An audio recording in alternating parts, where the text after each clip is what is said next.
A warm talofa to our guest and our honored guest from Samoa, and our guest speaker today, who I will be introducing. A warm hapaday and Piroami to our indigenous people, and a warm hello. Thank you for joining the Northern Marianas Humanities Council, who is sponsoring this momentous occasion, for joining us this evening. And hopefully you would be able to join us again tomorrow night, because we will have our distinguished guests here. Before I introduce our guest speaker, and forgive me because my prompter has slept on me. I have to activate it. Before I introduce Leasiolagi Dr. Malama Meleisea, who is our guest speaker this evening, I'd like to acknowledge our distinguished guests. The reason why Leasiolagi Dr. Malama is here because of the family and the descendants of the E'enga Pisa, who was the youngest of the chiefs who were exiled here during the German administration. And so I'm very pleased to introduce E'enga Olivia, who is the granddaughter of the chief E'enga Pisa, who was the youngest of the exiled. And let's give her a warm welcome.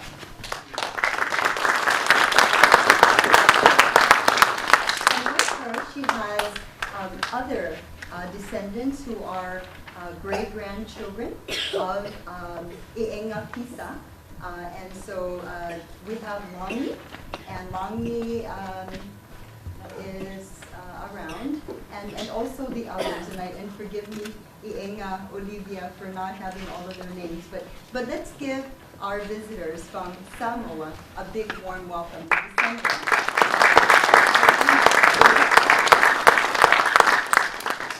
Thank you for making your way, for paddling your way over to Saipan, like your grandfather did, and your great-grandfather.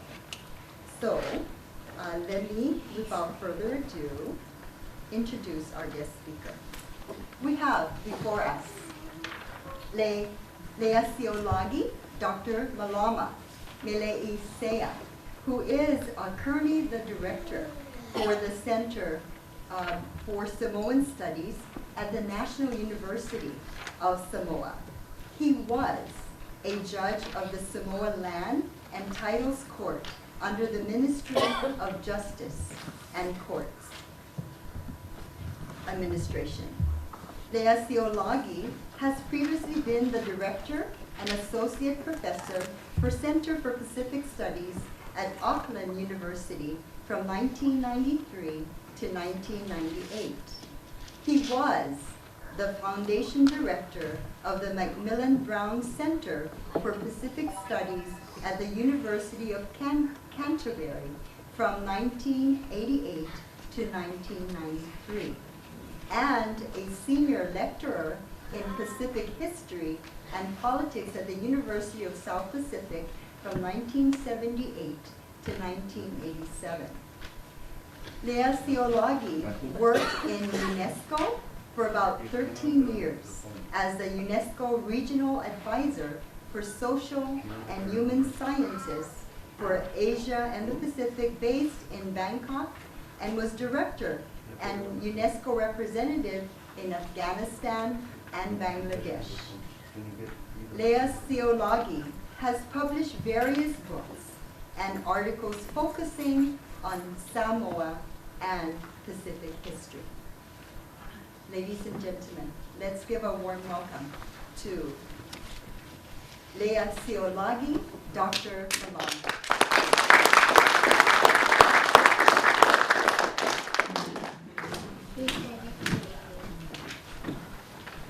Thank you very much for that introduction. Sorry.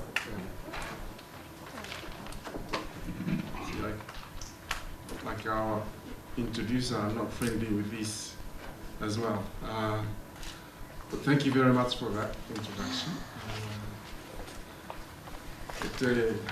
Mono whatulo watu ia mare ni malu whatu whia lea whiawhi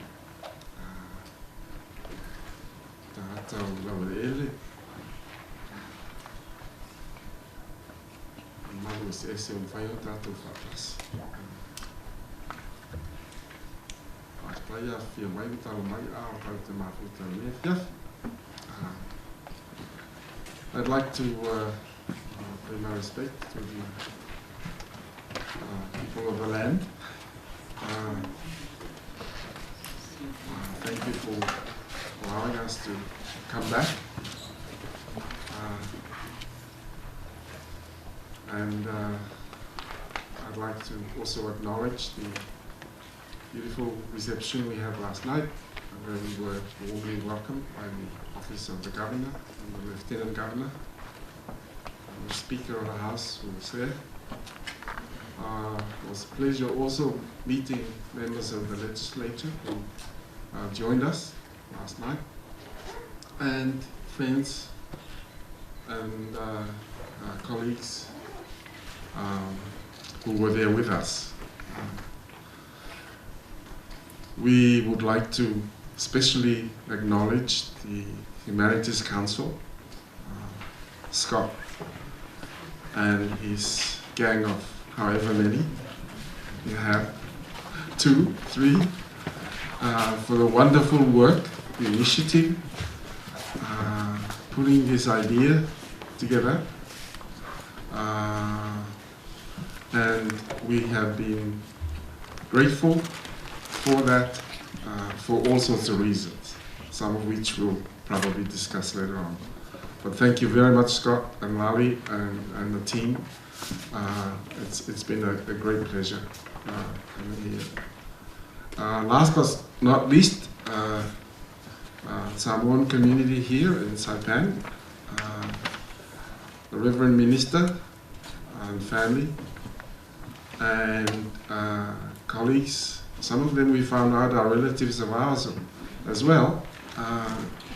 You put a Samoan together, or 2 Samoans together in one room for about an hour, they will work out their genealogical connections in no time. So that's exactly what happened here. Thank you very much for your support for this occasion. It's been a pleasure meeting everybody.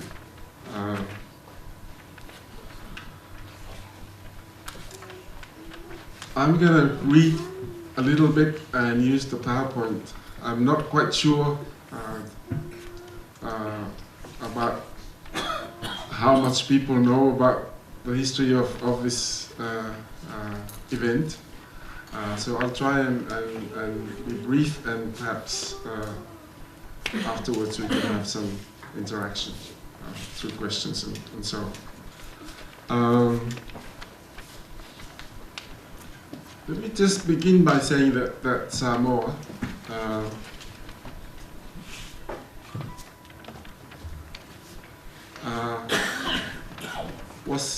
Samoa embraced Christianity. I know that Saipan had contact with the West a lot earlier, like a few hundred years earlier than in Samoa, but Samoa embraced Christianity in 1830. I'm not beginning our history from there, I'm just mentioning that's what happened. But the adaptation of Samoan customs to new religion took a lot of time. One could argue that that adaptation process is still happening. There are lots of cases in Samoa where culture and church and the law are in conflict with each other, and lots of cases in the courts which just prove what I said. In the same period, perhaps a little bit earlier than 1830, foreign settlements began to increase which led to a long period of political instability in Samoa. In the period 1860, the 1848-1860 period, huge amount of civil wars in Samoa fought over the issue of which of the top contenders should be king.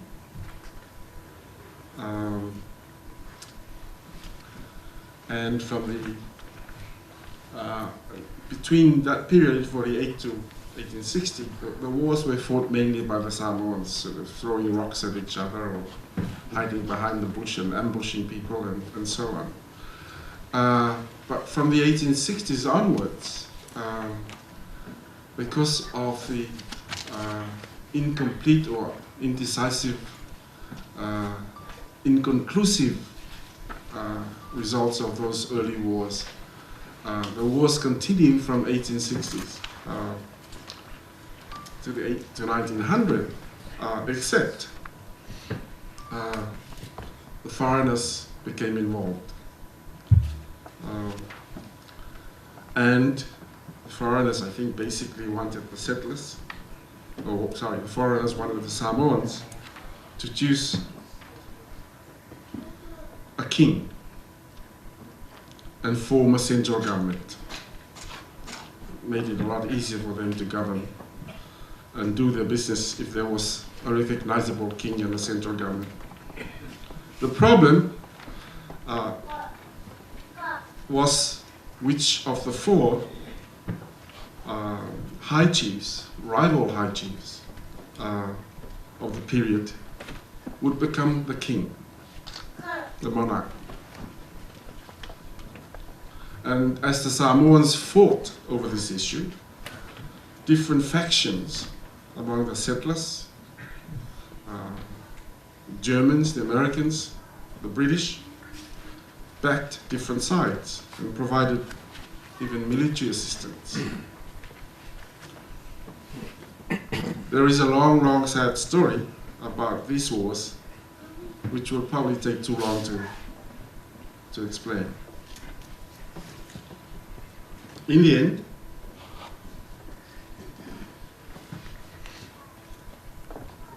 in 1900, Samoa was divided into two separate colonies.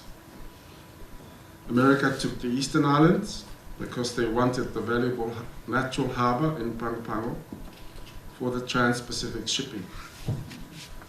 The Germans wanted the larger western islands of Samoa to further the interests of the big plantation. The company was called Deutsche Handels- and Plantagengesellschaft. My pronunciation is probably DHPG. It was known formally as Godefroy and Son.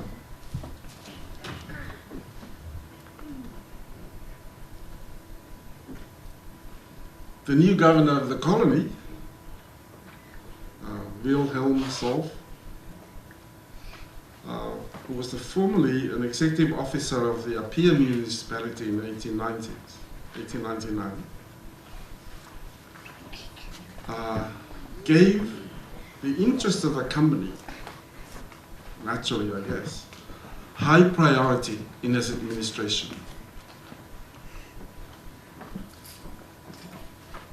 For doing that, and some other reasons as well, he soon became unpopular. He became unpopular with other settlers, including those who were German citizens. And the reason was he gave no encouragement to small planters. Solf believed that planting was not profitable on a small scale. The Europeans who tried to make their fortunes planting on small scale would, he believed, inevitably become poor and eventually go native and cause trouble. He thought it was likely that they would get involved in Samoan politics and try to get more land from the Samoans. The DHPG was a very large operation. It was based in Germany and had branches in German New Guinea as well. The plantations were basically run by the employees of the company, who could be dismissed and sent home if they caused trouble. Because of the large scale on which the company operated, the administration would maintain a balance between its operational needs and try to look after the welfare of the Samoans as well. One of the reasons why the company brought in laborers from overseas was because they wanted to protect the Samoans from being laborers on plantations. The importation of these endangered laborers began in the late 1800s. And between the 1870s and 1900, about 7,000 Melanesian workers were brought to Samoa by the DHPG. Not only that, but they also started to import large number of Chinese laborers in the early years of this century, of the 1900. These laborers were available to other planters as well as DHPG, but only the big company was allowed to employ Melanesians. Both Chinese and Melanesians were forbidden to mix with Samoans.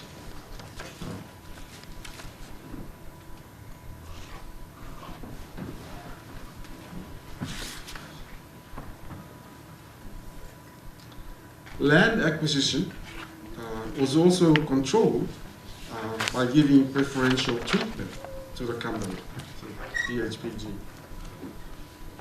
And the company had control of the largest amount of alienated land, including some of the best agricultural land. And when further land was required, or if dealings with the Samoans on land matters were necessary, colonial administration was able to conduct negotiations with the Samoans. Copra was the major source of income for the country, the colony. Solf wanted to balance the economic interest of the colony by making Samoans plant coconuts.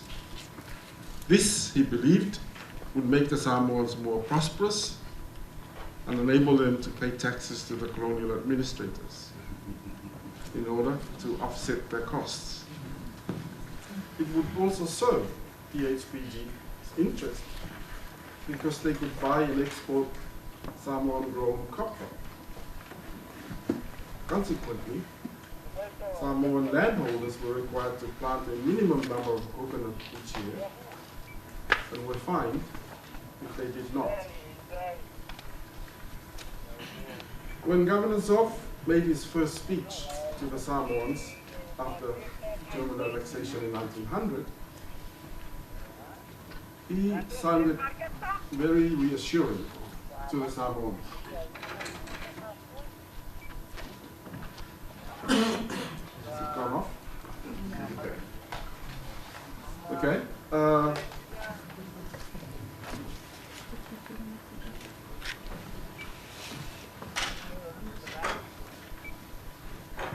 He told the Samoans that he would govern them in accordance with Samoan custom. However, Samoans were soon to learn that Samoan custom was allowed only if Solf's administration if Solf's administration saw fit. His first move, not surprisingly, was to settle the question of kingship. And his solution was there was to be no king, of Samoa. Gone. Instead, he replaced that position with a position called the Leasiolagi, or paramount chief.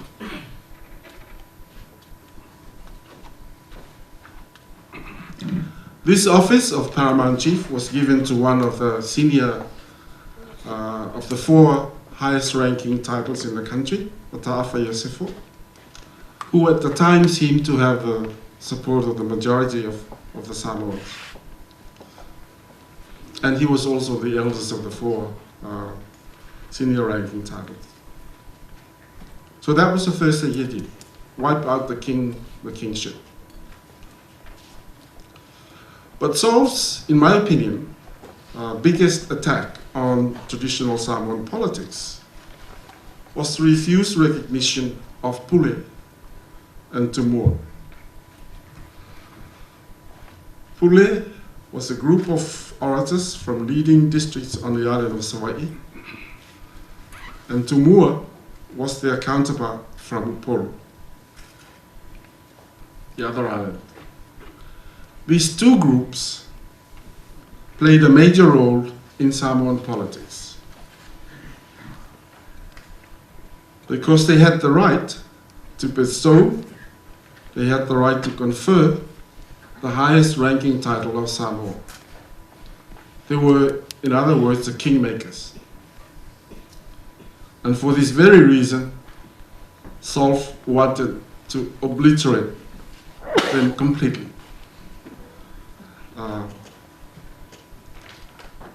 Solf also intended that the old paramount chiefly position of the Whaiwha, over which so many wars had been fought, would be abolished once and for all. And there were to be no more opportunities for Tumua and Pule, these two orator groups, to bestow the titles associated with this position and make their own kings. Instead, Solf offered recognition to the Tamainga, the four paramount titles, in contemporary history. We now know them as Tupua, Mariatoa, Tumulelifano, and Mataafa.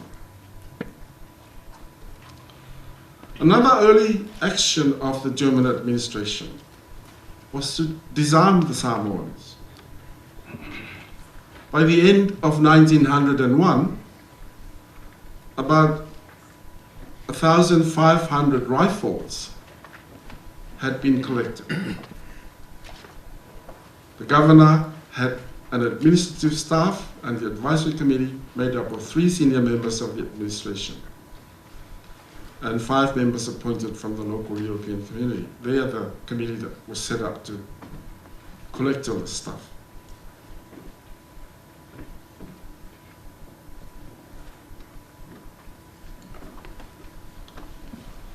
So he set up his native administration. It was headed by the Leasiolagi, who was Mataafa, I referred to before. The role that Solf had allocated was that of an intermediary through whom the wishes and orders of the governor are made known to the Samoans. Associated with his position was the governing council, Pule. Amongst the Pule were the 4 paramount holders, and at Mataafa's request, they were accorded the title Taimua. And the first Taimua were Tupua Tamasese, and Fa'alata was a relative of Mariatoa. The young Mariatoa at the time was being educated in Fiji. The Pule were chosen by the governor in consultation with the Leasiolagi and Taimua. The Pule represented all the districts of Samoa, and most had been members of government in 1890s. The native administration, as it was called, had its headquarters and the residences of the members at the place called Mulinu. I'll come to that later on. The Samoan clerical staff was appointed to assist in its work, and a subsidiary district administration was appointed as well. And Solf chose an influential leader, very influential chief from each district to be the leaders of the district. Sorry about all that. Village representatives were also appointed, called Pule, the village authority, village mayor, if you like. They were elected by and from among the village councils. Each village has got its own council. But confirmation of these positions required the agreement of the Samoan administration and the governor. The responsibilities of the Pulenu included the enforcement of all local level regulations, maintenance of local records. The Germans were very good at that. They appointed secretaries for each village council, and acting as spokesman for the colonial administration in villages. This system of local government still exists in Samoa today, with a few minor changes since independence in 1962.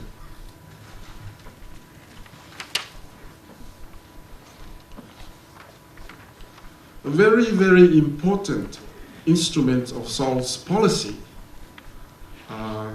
was the Lands and Titles Commission. But this was not established until 1903. In 1889, a Lands Commission was established by the three powers to investigate land claims by foreigners.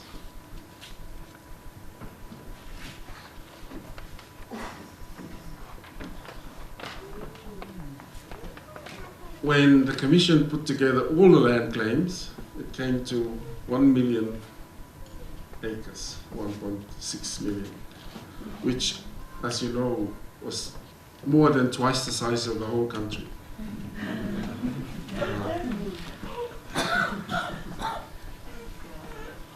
After the Commission's work, only 8%, or approximately 135 acres of the original claims were confirmed. And although this represented less than 20% of the total area of Samoan land, it was about 35% of land suitable for agricultural use. If you travel from the airport to town in Samoa, along the north coast of Pule, you can still see remnants of those plantations. And along that particular area, about 60% of land which could be cultivated had been sold. So the Commission did well for the Samoans. There is evidence that Samoans initially accepted German rule with relief and a lot of cooperation. The civil wars of the late 19th century had been tragic and very disruptive. And I guess Samoans look forward to a period of peace and security and so on.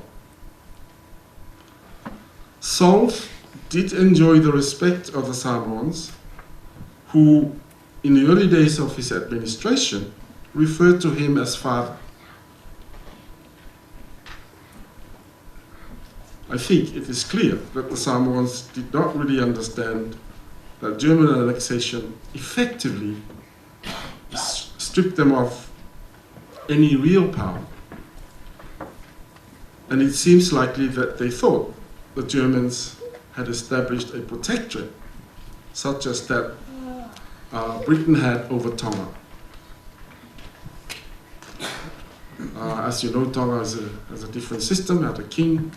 The protectorate that Britain had over Tonga meant that they had been permitted limited self-government.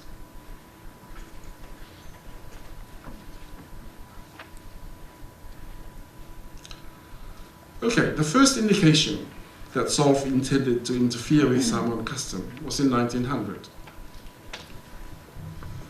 Mataafa Lelisili and his family, his ainga, had prepared a momoli or a ho'o, a ceremony to confirm and celebrate a new status or position.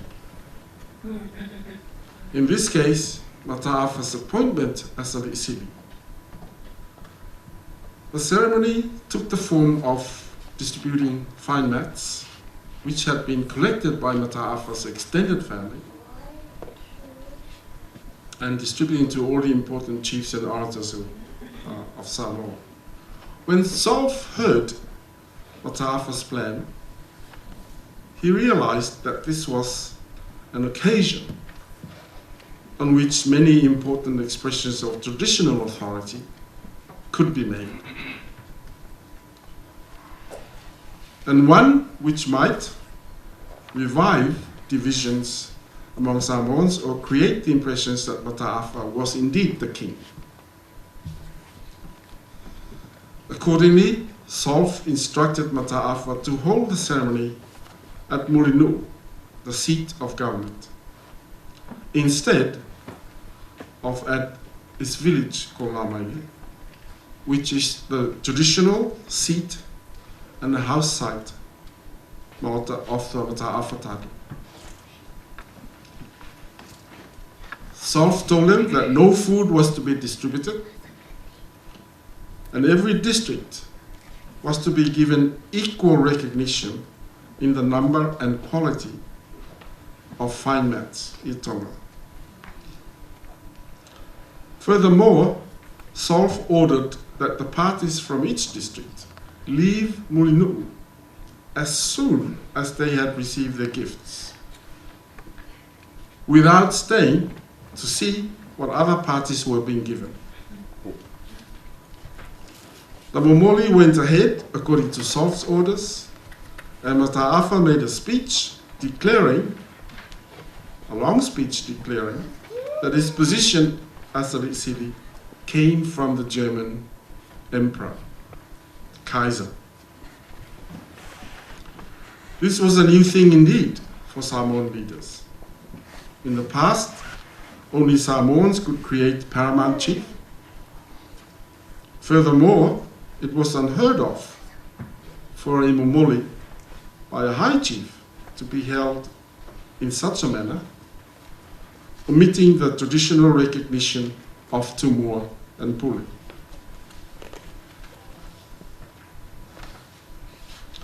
By the second year of Solf's administration, he had come into conflict with many members of the native administration. And from the decisions he made, he indicated clearly that he alone had final authority in any matter that he chose to be involved in.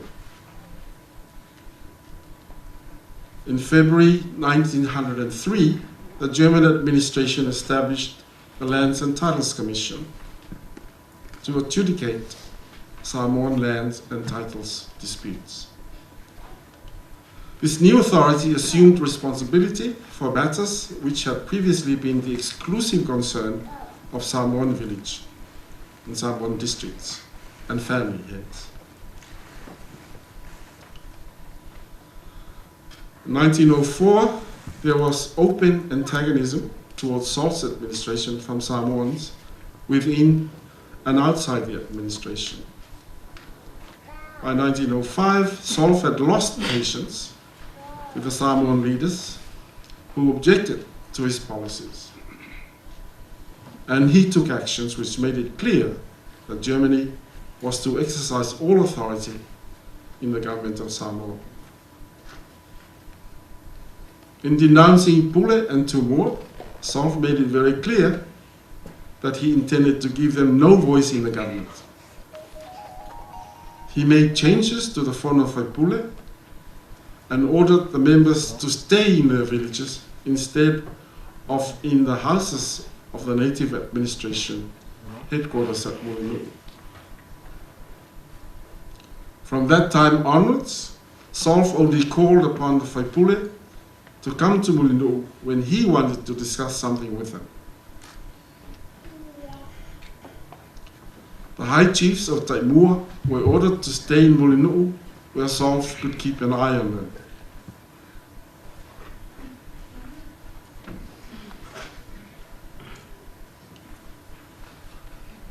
At this point in Samoan history, people of part Samoan and part European ancestry became a significant interest group.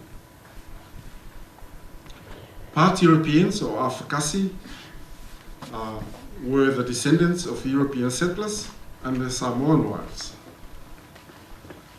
This community included sons and daughters of some of Samoa's wealthiest and most influential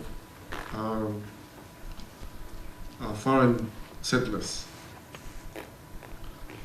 They were legally classified as Europeans. But this classification created an artificial barrier between children of mixed marriages and their maternal relatives through their legal distinction between the rights of the natives and the rights of the Europeans. By law, legitimately born offspring of foreigners, this included Germans and the Chinese, foreigners and Samoans succeeded to the legal status of their father. This legislation, however, did not mean that the children of mixed marriages necessarily inherited their father's foreign nationality. In fact, in a great many cases, they did not. What it meant, however, was that they were classified as resident aliens.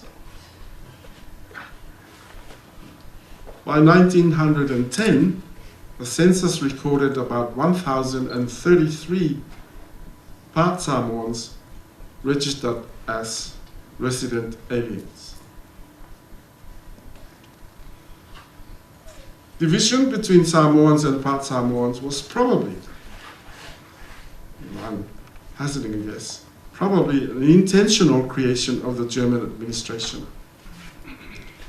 And the participation of English and German-speaking part European in Samoan politics was discouraged by the German authorities. This became obvious when a part European trader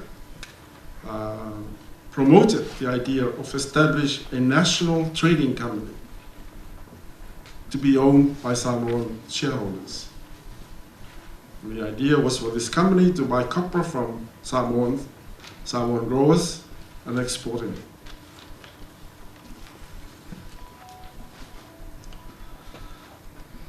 This entrepreneur proposed that the capital to establish a company be raised in the same way that funds had been raised to pay compensation to consuls and naval officers in the 19th century. That is, by each village contributing a set amount of money to a central fund. And the idea apparently appealed strongly to many Samoan leaders, since it seemed to suggest a means by which the Samoan government could finance itself and even assert independence of German authority.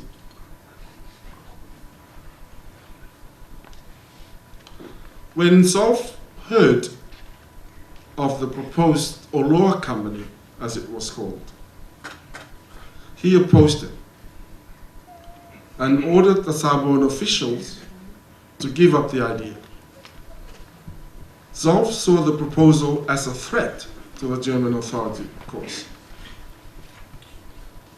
and to the economic supremacy of the European commercial interests in Samoa.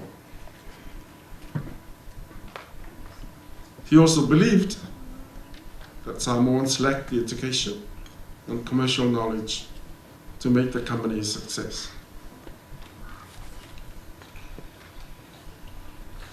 Samoan leaders, however, decided to ignore Solf's prohibition.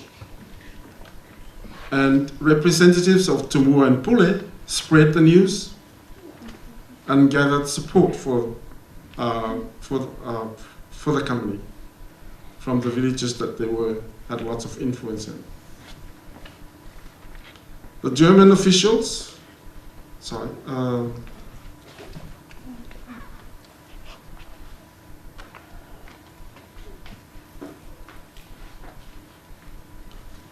German officials tried to break up the movement by imprisoning a couple of people at a jail at a place called Waimea. These two representatives of Pule had been actively promoting the company. And Schultz, who was the chief judge, acting governor at the time, arrested them for disturbing the peace. At the same time, the administrator traveled extensively throughout the country and tried to discredit the idea of the company and the actions of its promoters. In January 1905, a group of members of the Samoan administration, including Tupua Tamasese, broke into the jail and released the two orators of Pule. This was after the German administration had denied Mata'afa's request that they be set free.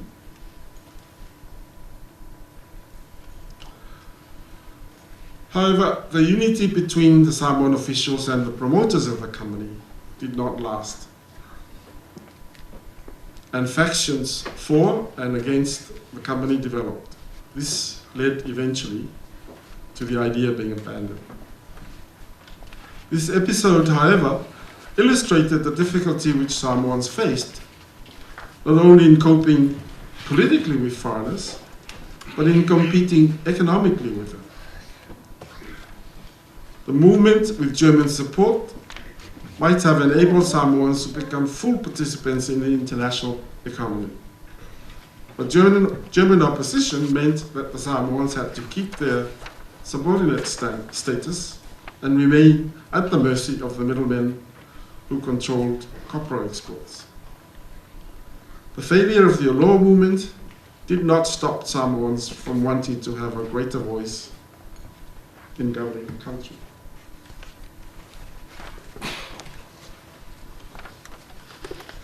Lauaki Namulau'ulu was the famous Tulafale of Fasalenanga, the district of Safotulafai,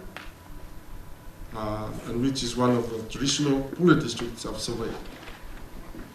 The title Namulau'ulu originated in Safotulafai, but the title of Lauaki originated from Tonga.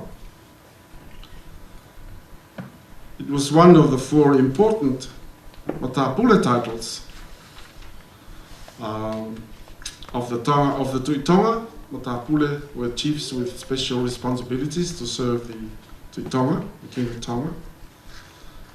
The Lauaki title came to Samoa apparently on the occasion of a visit by the Tongan royal family to Whangapoa in Savai'i, which is the seat of the Namulau'ulu title.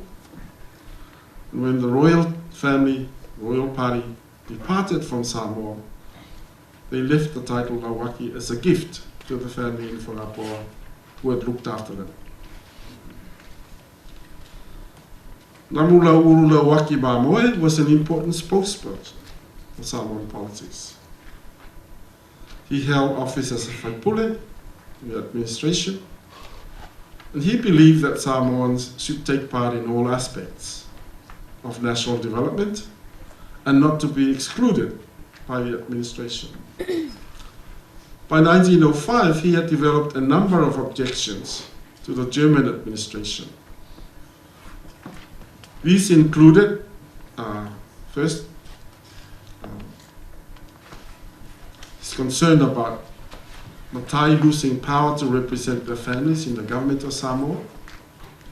The second, the Germans denied, he didn't like the fact that the Germans denied Pule more a share in the executive authority of making rules which govern the country. And thirdly, imprisonment of Samoans by the authority. Having heard about the British protectorate in Tonga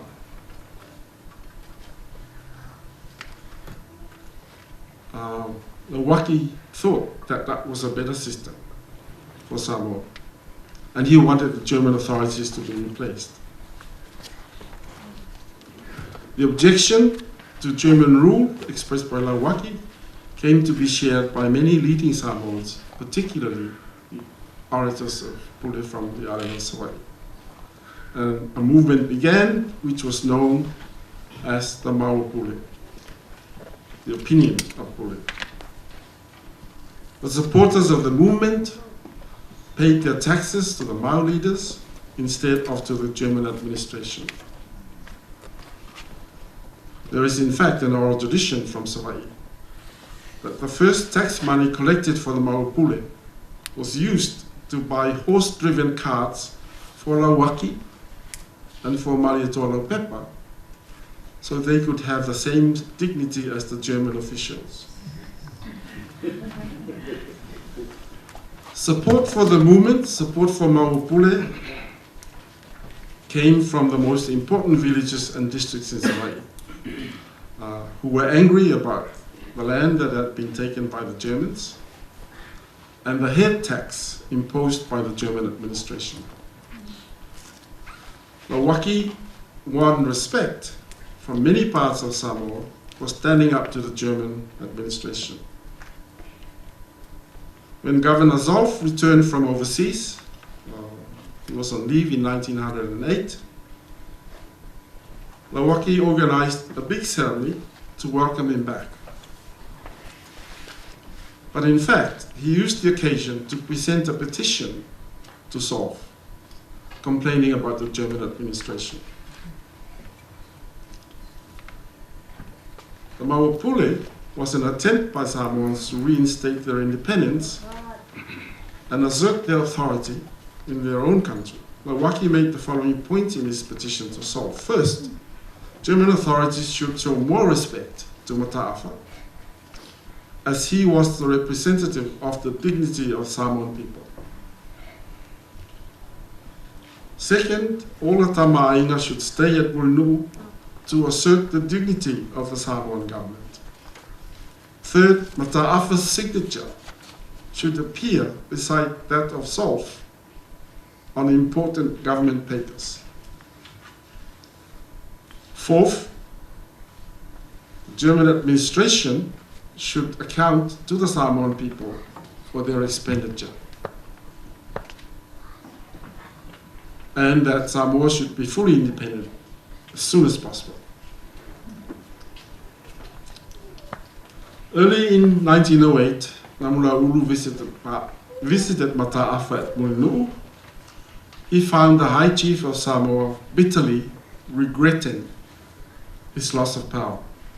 "I have wept," he told Lauaki, "at the idea of Tolo and Laupue, two of the officials, parading along the main road at Mulnu in their white coats, and neither advising nor consulting me about anything whatsoever. In the old days, when Pule met at Mulnu, it was I who had the power.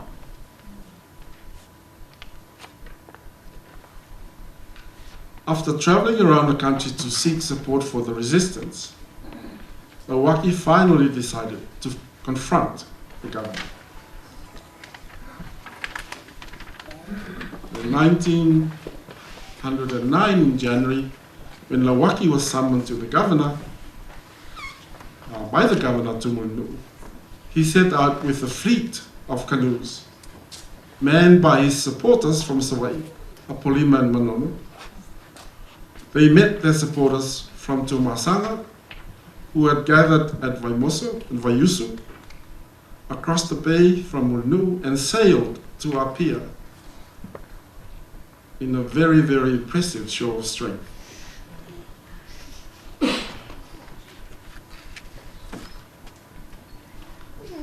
When Solf could not persuade Lauaki to give up his opposition to German rule in exchange for Solf's forgiveness for his rebellious challenge behavior, Solf decided to punish him. On the arrival of German warships in Samoa, Lauaki and nine other chiefs, among them the young chief Inga Pisa, were taken into custody. Lauaki's right-hand man was a young matai Inga Pisa from Tiwamoa and Whaasaleanga. Inga was 29 years old at the time and was used by Lauaki to send messages to allies. One of these trips was to American Samoa to solicit support for the Mau. Although Inga tried to be discreet,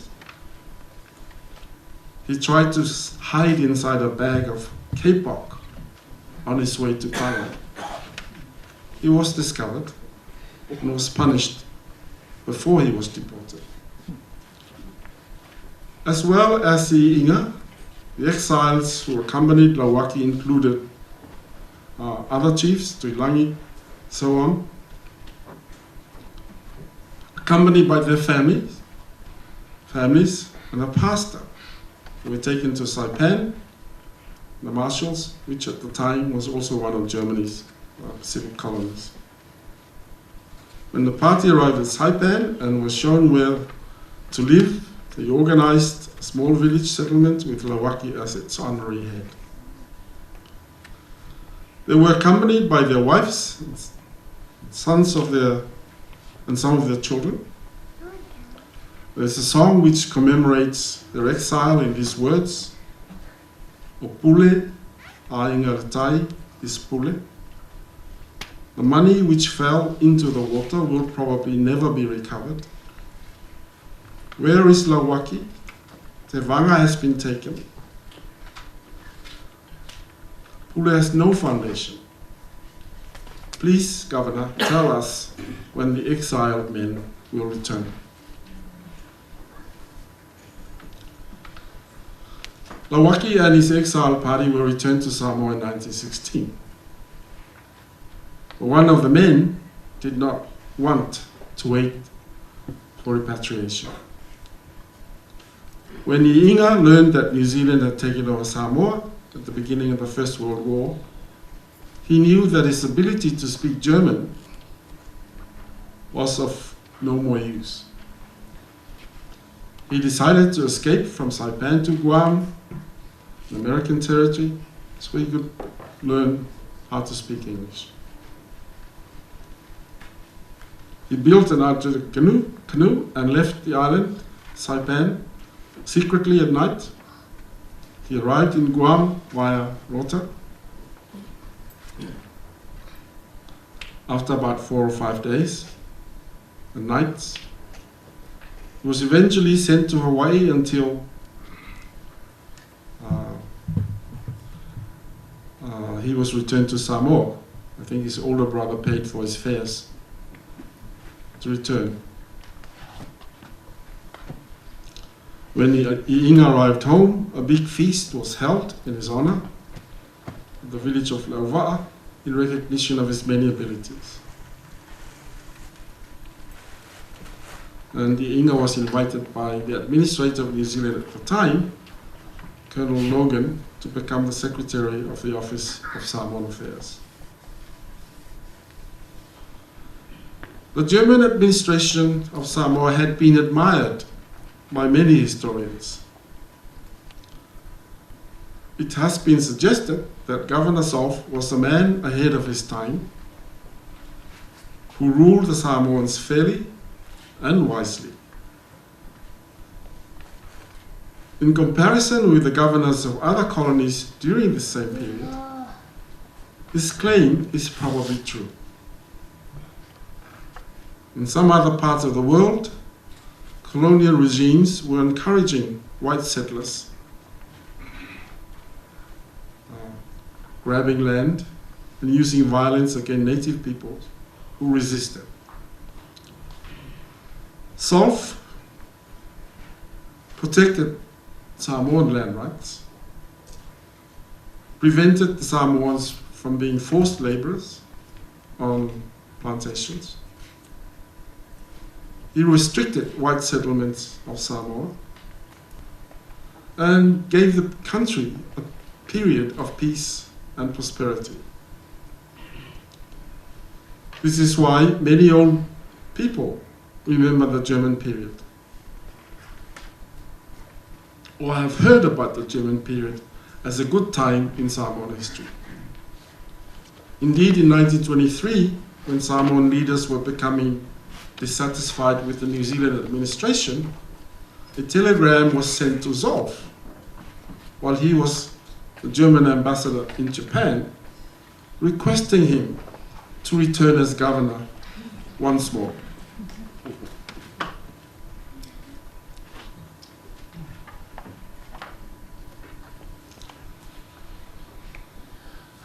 Lauaki Namulau'ulu was one of the few Samoans who recognized the true intentions of the German administration. After he and his supporters were exiled, in 1912, Mataafa died.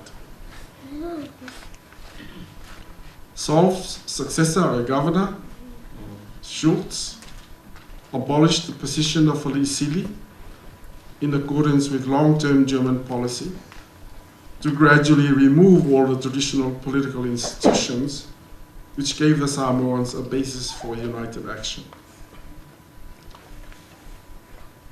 Solf's plan was indeed to proceed slowly in the destruction of Samoan political system in order to avoid confrontation with its leaders.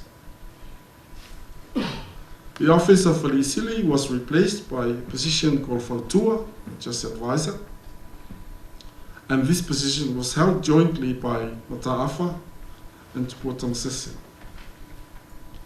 When they were appointed in 1913, they were required to swear an oath of allegiance to the German Emperor to complete the process by which Germany asserted supremacy. The national honorifics, the national whaalupena of Samoa was changed. In its original form, these honorifics honored Pule and Tumua, the districts and the paramount families of Samoa.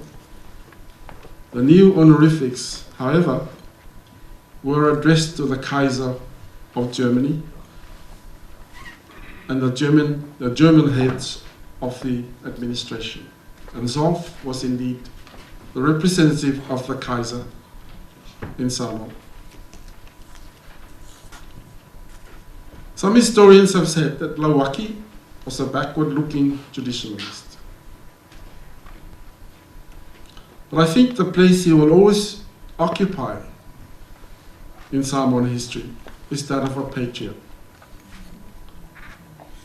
At a time when a few European countries ruled the whole world, Lauaki asserted the right of Samoans to rule themselves according to their own ideas about government.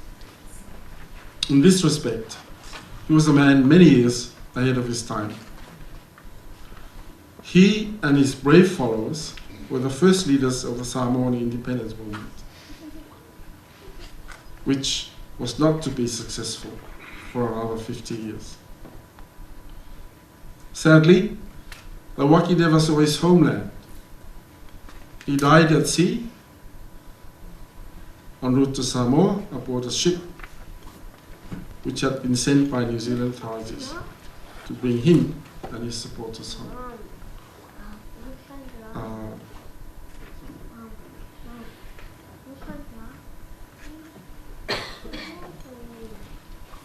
So he's a patriot. My last point that I said this morning, there were some of the earliest champions for freedom of speech. Well before the Human Rights Charter was adopted by the UN. Thank you very much for listening.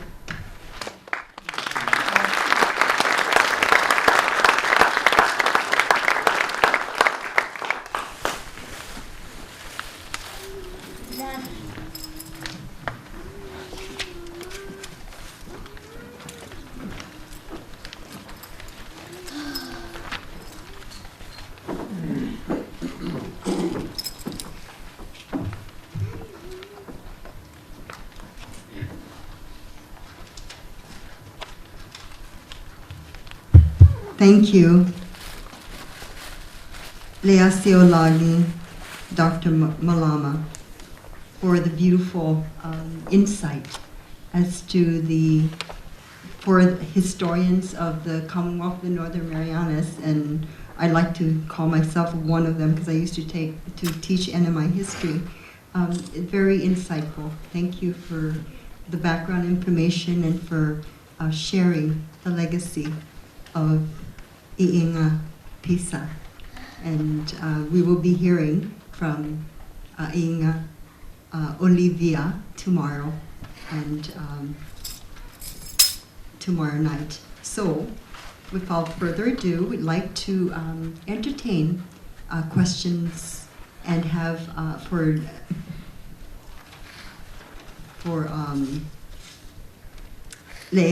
Leasiolagi Dr. Malama.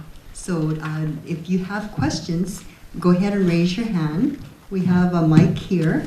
Gary, do we have another mic? So that we can, no, just have one? Okay. So do we have any questions for our guest speaker this evening? Especially from the Samoan community. I'm pretty sure you have some questions. Maybe from our historians from the CNMI or avid historians, those who love history. I guess, oh, you have one. Who is it? So just state your name and ask your question. Diego, oh, I'm sorry, Diego. So I thought the voice came from here. Diego, do we know exactly where they settled here on Saipan?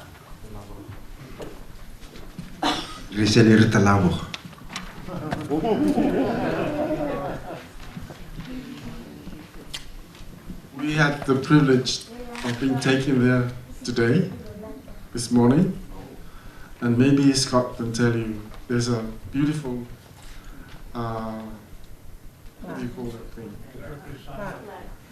That's been installed there with the photograph of Iinga and the houses that they built, and a nice brief note, historical note, stating who they were and why they were there. What's the name of the place again, Scott? It's in the area at northern lower base. The village stretched from Punta Flores north. Much of the old village site is now covered with warehouses and other industrial sprawl. But we were able to get some public land just north of the cemetery in lower base, which is kind of the northern end of the village. Unfortunately, much of it, has been covered with modern construction.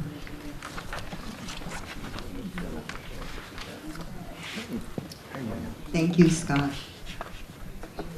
Thank you. Can I stand up to show on respect for the guest? I was wondering about, my name is Sakura Rayfan. I get a feeling that the Apahaole kids were treated differently. They were either second-class citizens or not at all. So my question is, what happened to the kids whose mothers were European and fathers are Samoan? Were they treated differently, or was there such a thing?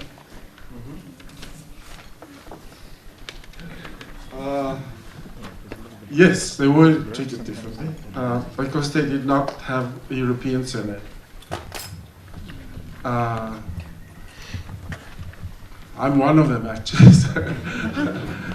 My grandmother is German, part German, and my grandfather was Samoan. So I was classified as a native because I didn't have, although I had German blood, I didn't have a European surname. On the other hand, I know of people about the same age as I do, as me, who had exactly the opposite, and they were classified as Europeans. Yeah? But there was a whole series of privileges which I didn't have that the other people about the same generation as me had. We had fun sitting down comparing what we were able to do and what we were not able to do, and including the schools that you were allowed to go to. I mean, as you know, mixed race populations is a very interesting question throughout the colonies, throughout the colonial period. Because, I mean, the Europeans were quite preoccupied with the idea of purity, and if you're not pure, then there's something wrong with you. And there's a whole literature of this aspect of colonialism in the Pacific and in Africa, mainly, where, you know, it's an artificial creation, basically to try and, when the Germans, for example, and the New Zealanders tried to stop the European officials from marrying Samoans. But you and whose army? People, of course, when people manage to sneak around and do what people do. And the result, of course, is this so-called mixed race population, who in Samoa were not quite as high as the Europeans, but we're not quite as low as the Samoans. So they kind of lingered there somewhere in the middle. They didn't quite have the privileges there. They didn't have the privileges down there as well. It was a very interesting sociological study of this race population. I know a colleague who's written a couple of books about it. Thank you.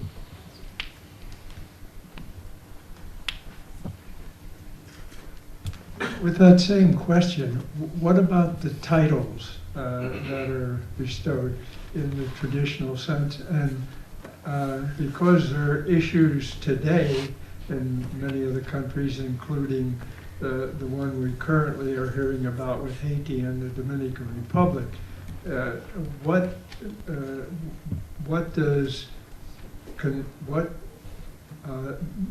is a valid citizen in Samoa? And that question came from Mr. Bear.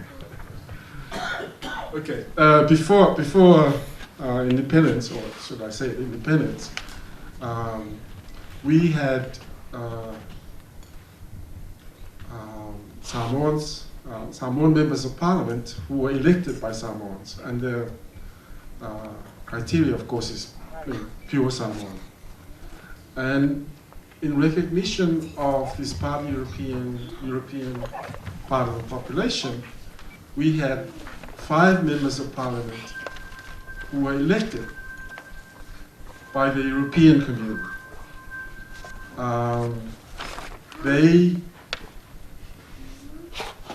So you know, the two were kept separate in the legislative assembly, and I think I can say this: most mixed race people did not want to be classified as Samoans, partly because of the privileges that they had, but because, I mean, they caught up in all the racial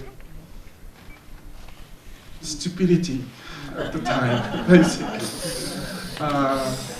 They were so preoccupied with all the stereotypes, and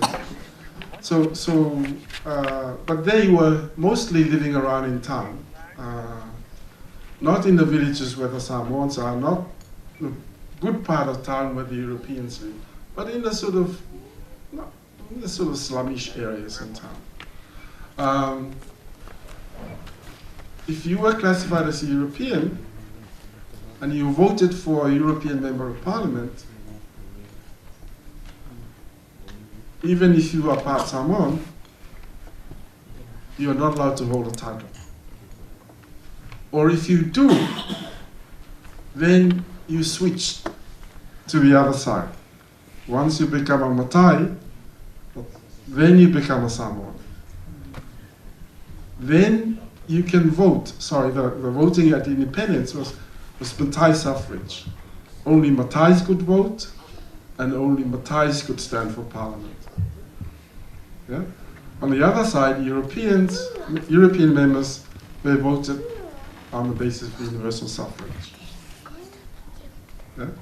And if a European decides to switch over to being a Matai, then he forfeits all his rights, his or her rights, including, in one particular case, one guy decided to take a title from his family, but by doing that, he has declared that all his family are now Samoans.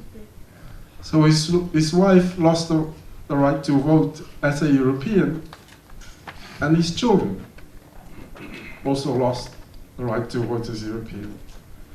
So you switch, and your whole family switched. Yeah? And nowadays, of course, huge numbers of part Europeans are now taking the titles, which means, of course, that they are entitled to customary land and all the other customary privileges which come with being a Matai.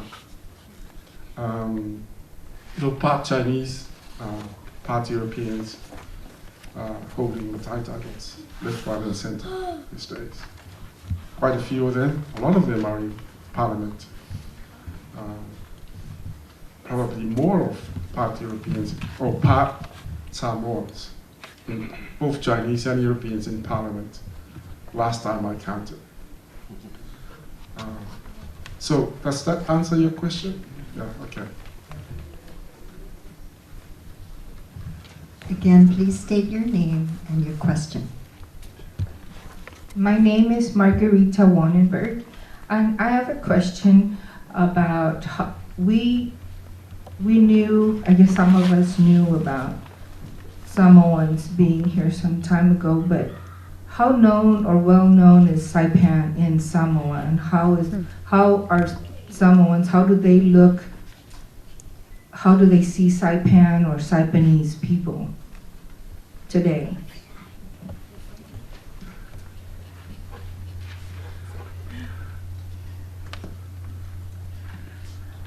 Yeah, that's an interesting question.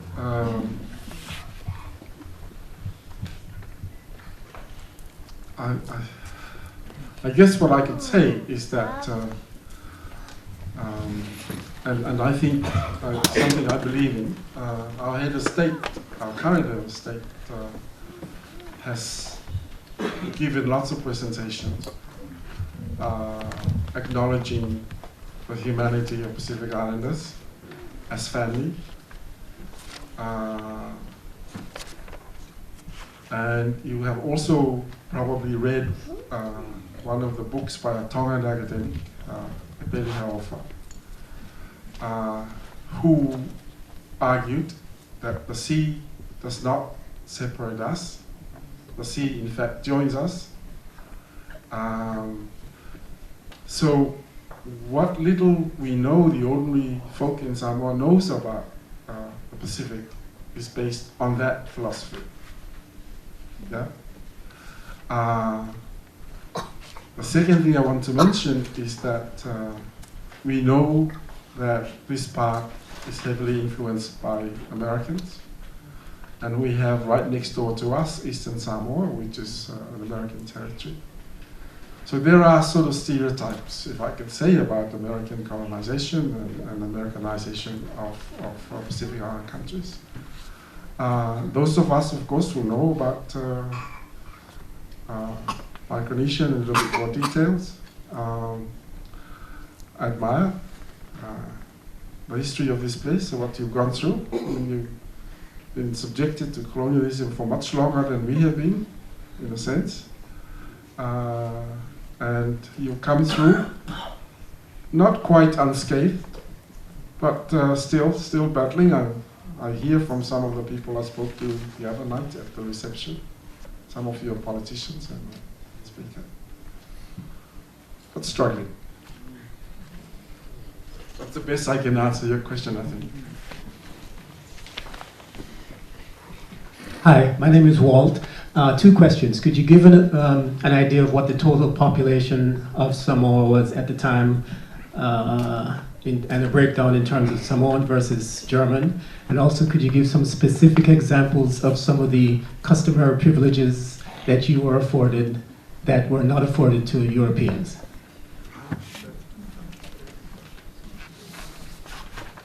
The census that we have, Samoa in 1900, suggests that there were about 30,000 Samoans.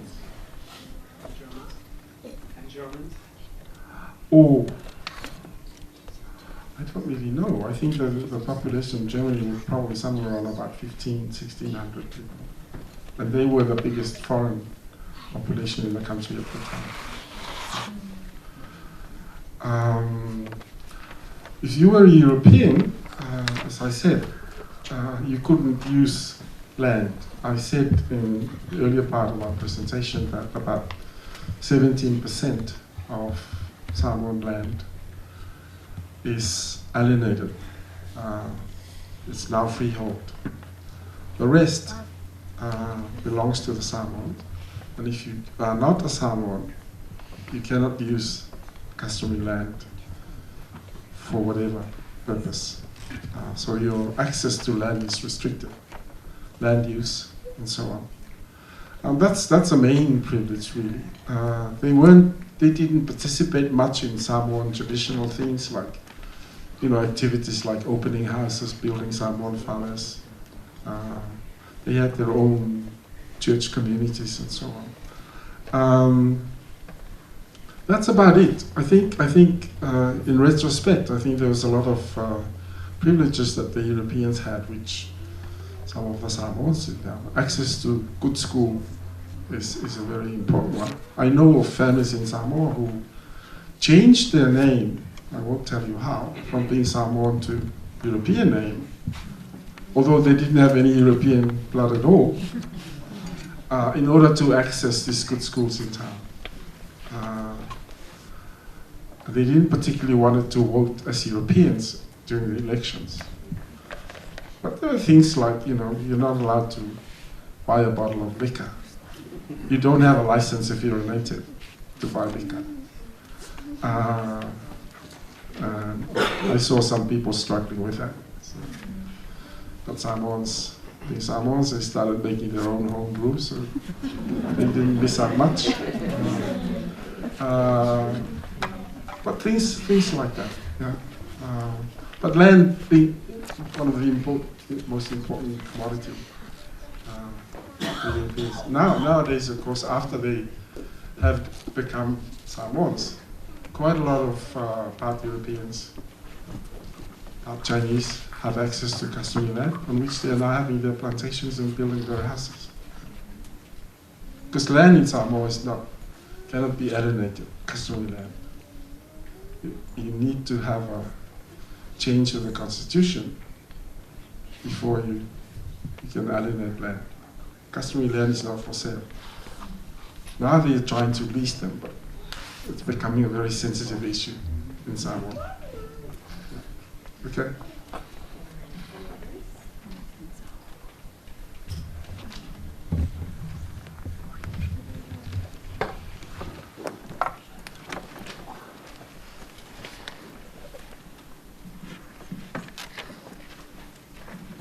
Hello, Doctor. My name is Cara Holsono. I'm a Carolinian, a minority in the island, and in Saipan we have 2 Carolinian groups, one in the north in Tanapak and one in the south. And I grew up hearing stories that a couple of the families in Tanapak are actually of Samoan lineage.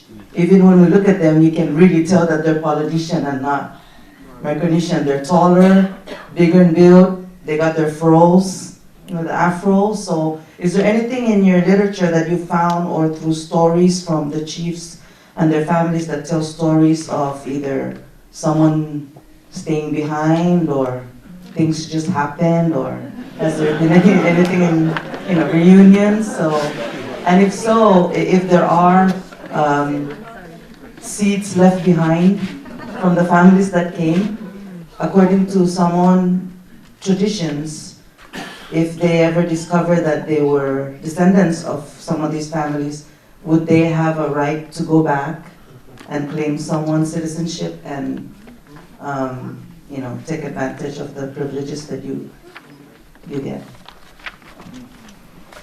Yeah, interesting issue. So far, the literature is silent on that. and I say literature, but also I think the oral histories is also very silent on that. But the more silent they become, the more curious we get. So we've been asking questions, kind of, diplomatically and all that, but it's a sensitive area. So let's say the jury is still out on that one.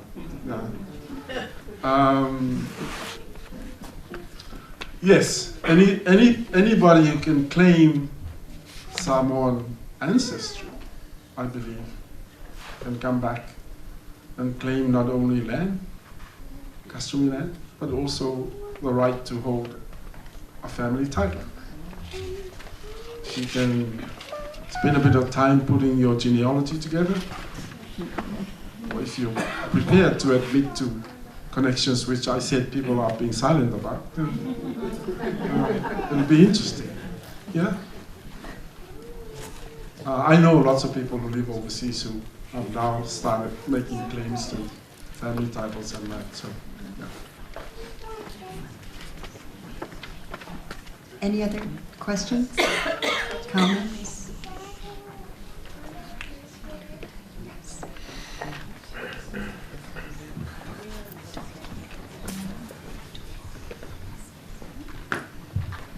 Talo Falava, my name is Fa'autu. I'm actually from Samoa.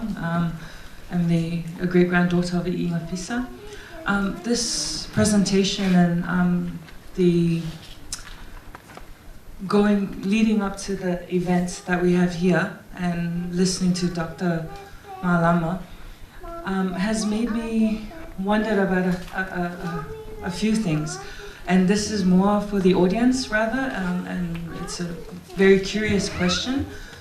Is there a discourse here in Saipan and the Commonwealth of the Northern Marianas on the issue of self-determination?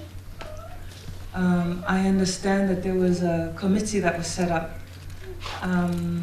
just to reevaluate the status of CNM, yes? CNMI with the US, the relationship with the US. Is there a strong discourse or dialogue or group of people that are looking at that issue, or is that not really something of interest? So it's a question that's really been on my mind since I've arrived here, and would really love to hear it, as I know that many of the Pacific Islands who are still colonized have begun different discourses on the issue of self-determination and independence. Thank you. I think I know a lady that can comment on that. And her name happens to be Representative Felicidad Ogomoro. Yes, good evening. In answer to your question, yes, I think, when we chose to become a Commonwealth, we said that we had done our self-determination, but right now we are, some of us, and I think not just some, many of us are questioning that whether we have really determined what, made us self-determination on what political status, and especially when you begin to see that right for to govern ourselves, being shaken now with the different things that have happened throughout the Commonwealth since the time that we signed the covenant, agreed to become a Commonwealth.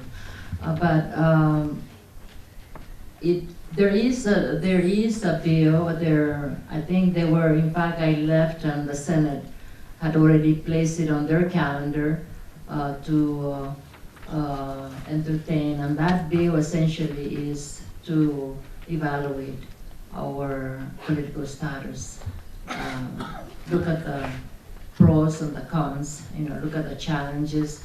I'm sure that we will be discussing also the successes of this relationship, but it's time now to do an assessment of what has gone on since we became a Commonwealth. Thank you.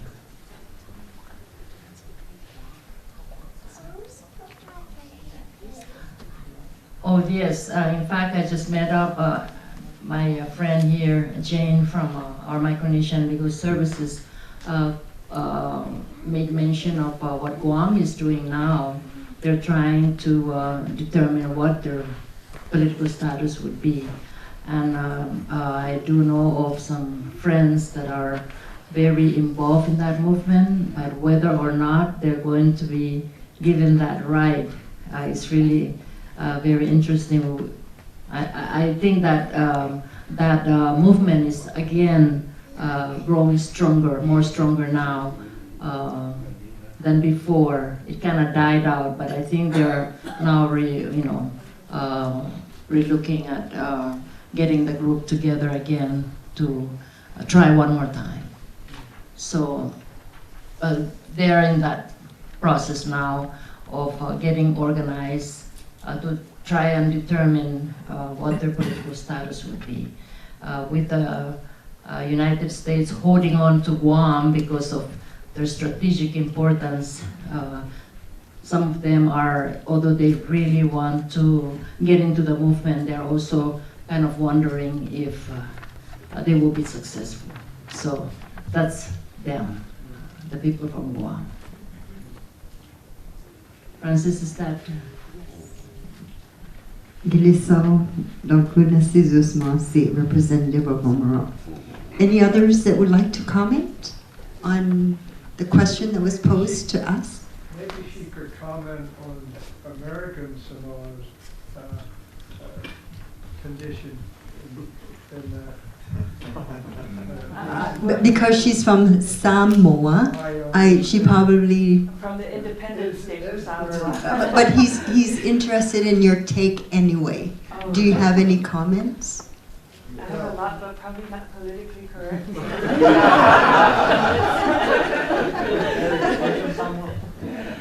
American, Gary's from American Samoa. Gary, you want to comment? I've been captured over here for too long. I don't know what's going on in American Samoa. But I'll just say what I know is that they have submitted comments to the United Nations to get a little bit more autonomy and to have a voice in the United States Congress instead of a non-voting delegate, a voting delegate in the United States Congress, so that we are truly represented in the capital of the nation, great United States of America. And I think that's the sentiment over, as you hear these stories of colonialism, you can't help but think it's still here. It's still existing. It's here in the Sinamai, it's in American Samoa. And we need to learn from history, not repeat the mistakes that were there before, to wipe out our culture. Right? I mean, we've been here for 4,000 years. The Pacific cultures have been here for a lot longer than the United States of America. God bless the United States of America. And I am a proud American, but when it comes to things like that, I'm more a prouder Pacific Islander. Thank you, Gary. Any other questions or comments? Maggie. Sorry to ask another question, but you mentioned that there is the independent state of Samoa. Is there, how does that relate to American Samoa and Samoa? Is that one Samoa, and do you have one passport?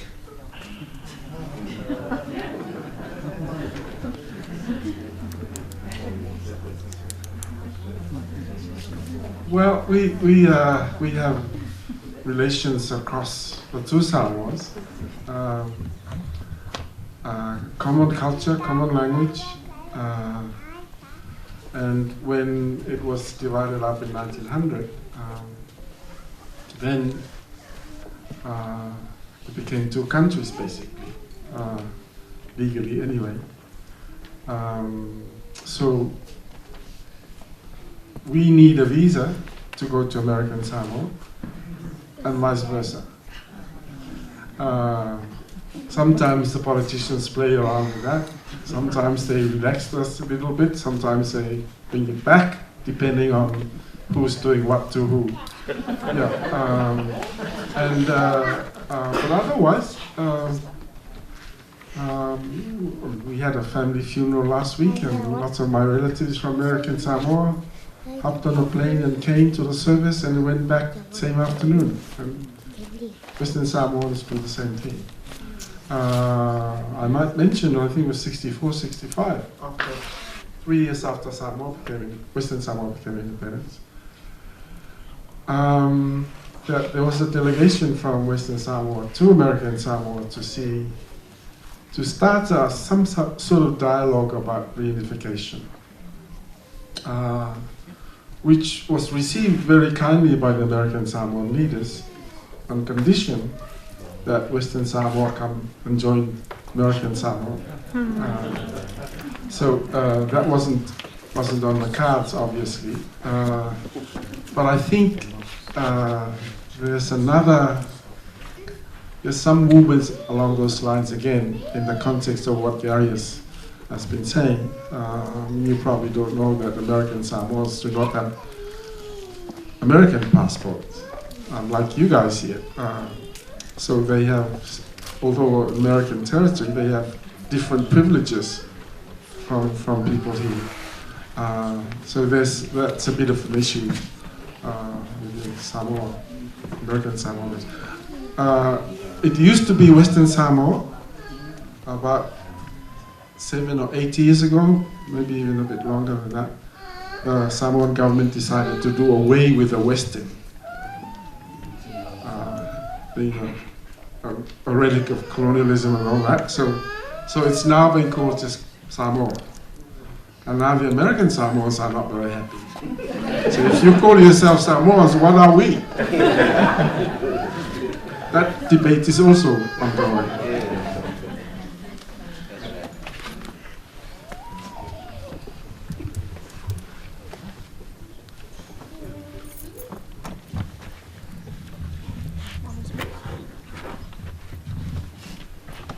Me again. I'm not going to answer one of those secret questions. I heard through chance, like I said, I'm from a navigator's lineage, so my ancestors are from the Caroline Islands, aside from my father's family who's from Africa, but that's another story. We heard rumors that a group of navigators from the Caroline Islands went and settled a village in Samoa. Is this true?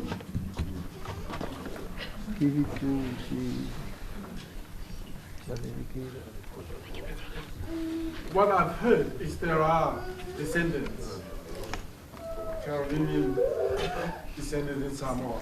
I don't know more than that, but I think I could safely say it is true.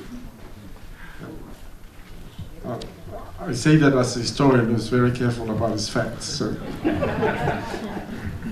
As the historians and researchers say, that's another story, another research, another book. Any others? Maybe you can take on that other challenge. Leasiolagi, the challenge of finding out, writing another book on the the descendants of the Carolinians in Samoa? Well, it's an interesting. I mean, it's increasingly becoming an interesting issue. We have Chinese. I wrote a book on the descendants of the Melanesians who were brought over during the labor trade. It's a small book, but it was my honors thesis. And somebody from that community is now writing a book about Melanesians. Somebody is working on the history of Tuvaluans in Samoa.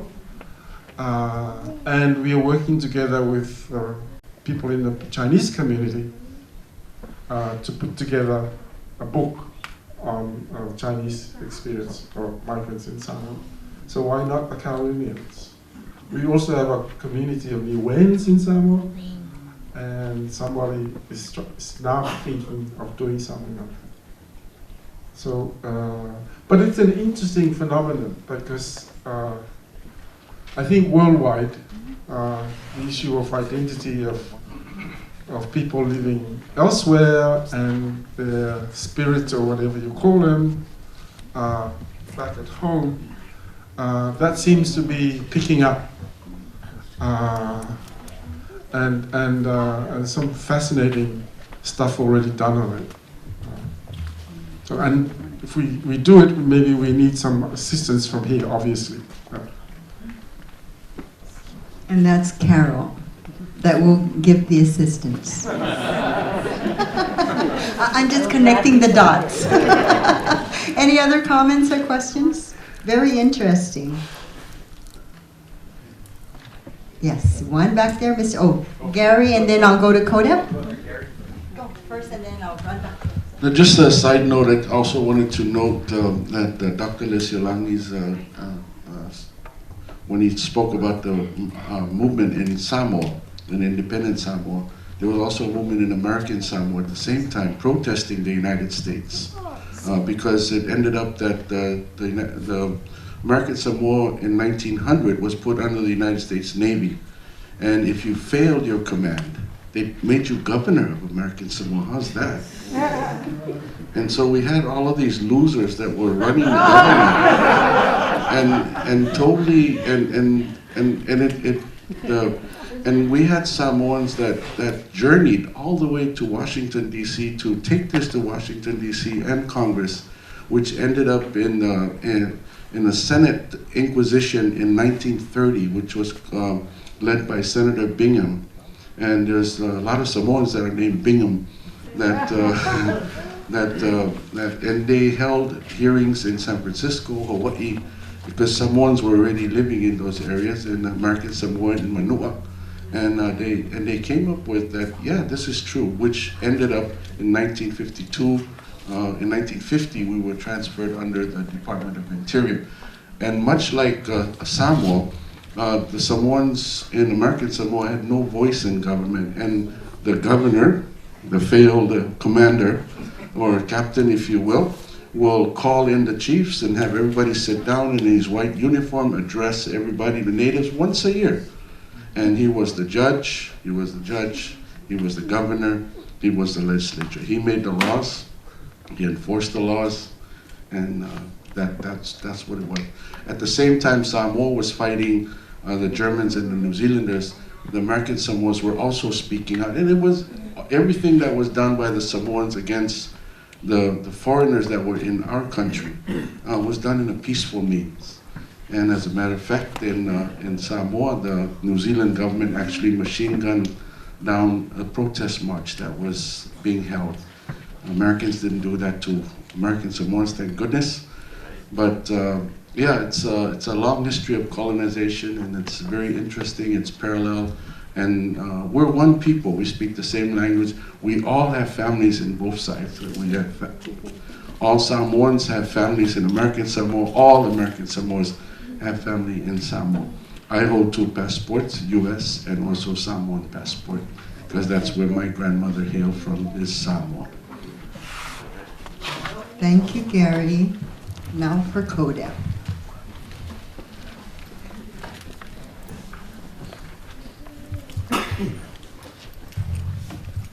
If Savai'i, Dr. Malama. My name is Pule.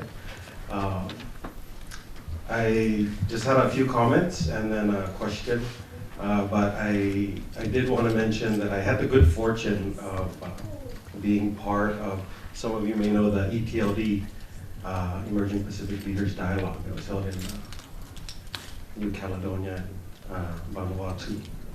And it was my first opportunity to actually see and meet both. I've always known American Samoans for college, but I'd never had the opportunity to interact with Samoans. And through that opportunity, I got to see the two side by side, and I could really tell the difference between the independent Pacific Islanders and the others, I guess colonialist, yeah, like us. But having said that, I just wanted to share that I was further impressed recently, and in fact I'm supposed to be fautu later through a mutual friend. But we commented on the interesting sort of situation where in Samoa you're able to decide that you want to switch lanes on which way cars drive, and I always gave my friend Danita slack about deciding that you're going to switch the time zone as it comes through Samoa and effectively switch your daylight savings. But in any case, I wanted to ask if you're familiar.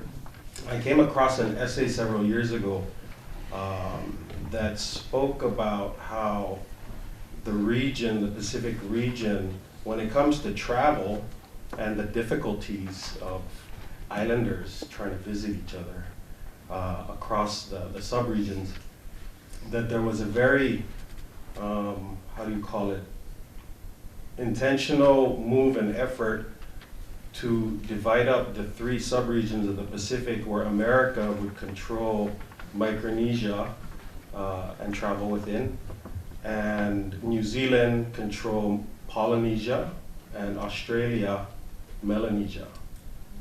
And I thought it was a very interesting piece, and it kind of went to the heart of why it's much easier for me to travel to Los Angeles than it is for me to go to Fiji.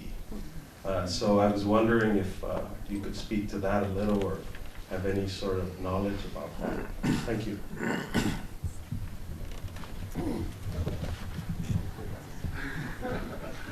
Well, now we have China, so. I think they're all over. Well, I haven't actually, quite honestly, seen that. I think there are current leaders in the Pacific who would like to, and these are Pacific Islanders themselves, who would like to carve up the Pacific according to their own economic, political interests. The forum, the Pacific Forum, is quite inclusive of all the Pacific Island countries. Well, I mean, for independent countries, but other countries are also observer status, have observer status. But there are other sub-regional movements, as you probably know, Melanesian Spear Group, and in response to that, Polynesian people are saying, well, we'll have our own organization. But the South Pacific Commission, what used to be the South Pacific Commission, was only limited to certain countries, including mostly the colonial powers or ex-colonial powers in the Pacific. Now they've become more inclusive, including all the Pacific Island countries, 22, I think, in the South Pacific community now, as it is known. Yeah, I'm interested in the difficulties that you had trying to travel to Fiji with an American passport. Yeah. Maybe there's something more to it than you personally. So. I don't know. I mean, I used to live in Fiji, and you know, we had lots of American friends coming through. I used to teach at the University of South Pacific, and there didn't seem to be any problems, unless the present Prime Minister has brought about some changes in those kinds of situations. I'm sorry I can't answer your question. But,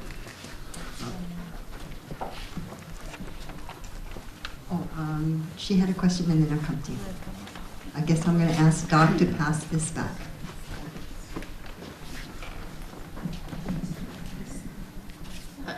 Thank you. I have more of a comment in Salofalava, Hafade. So I'm Marie Coleman, granddaughter of late Uifatali, Peter Tali Coleman.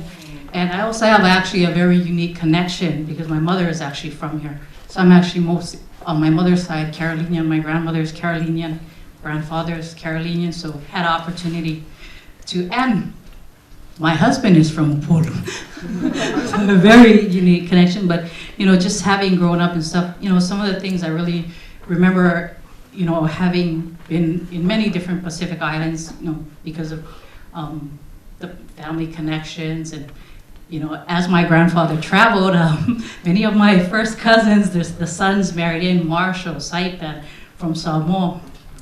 I think most of the, many of the, he had 10 sons, so.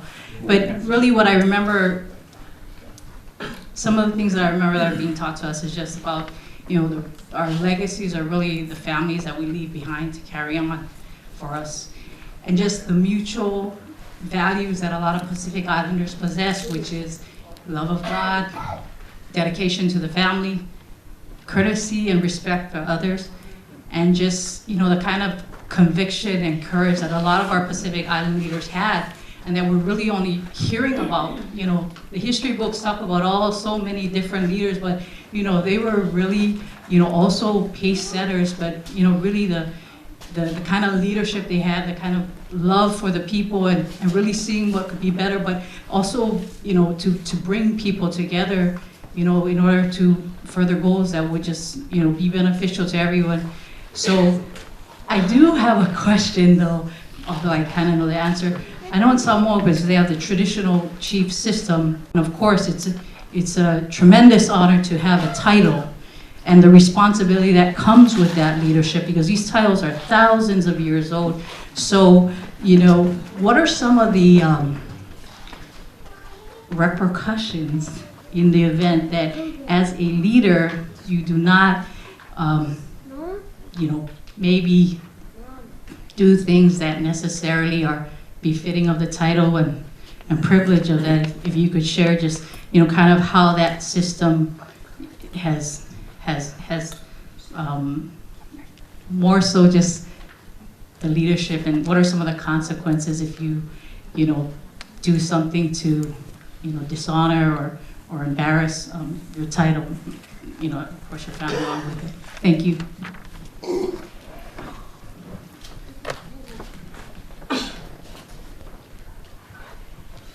Yeah, well, traditionally, holders of titles chosen by the family, extended family, and it was more or less for life.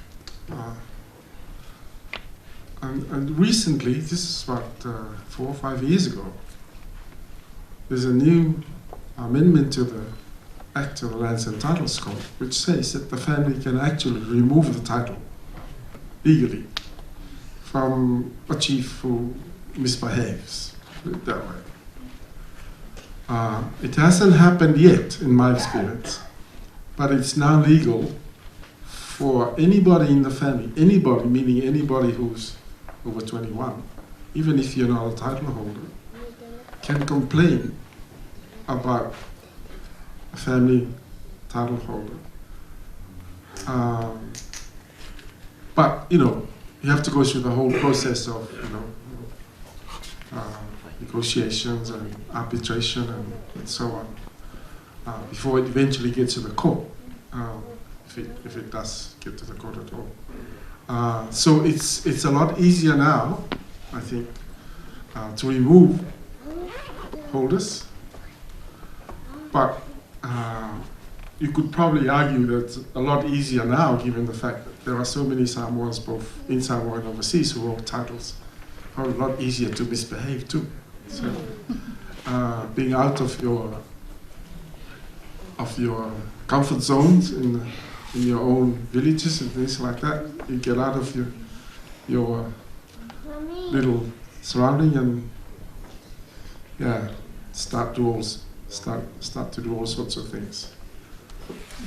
There are, of course, some good ones who never do anything bad, like me. and Gary.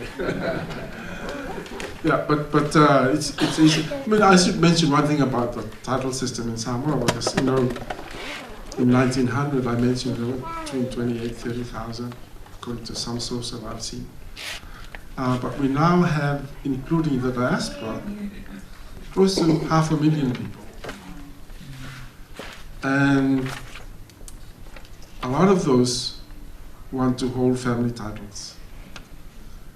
And the solution so far that Samoans have been able to come up with is to split titles, because you cannot create more titles. So there are multiple holders of one title now. It's a way of dealing with the increase in population, I think, and people's sense of belonging. Because if you keep rotating title, for one person, one faction of a family may never be able to hold it. They may have to wait 300-400 years before their turn comes. So it's the fairest and probably the most democratic way of dealing with a limited commodity or an increasing number of people. Yeah.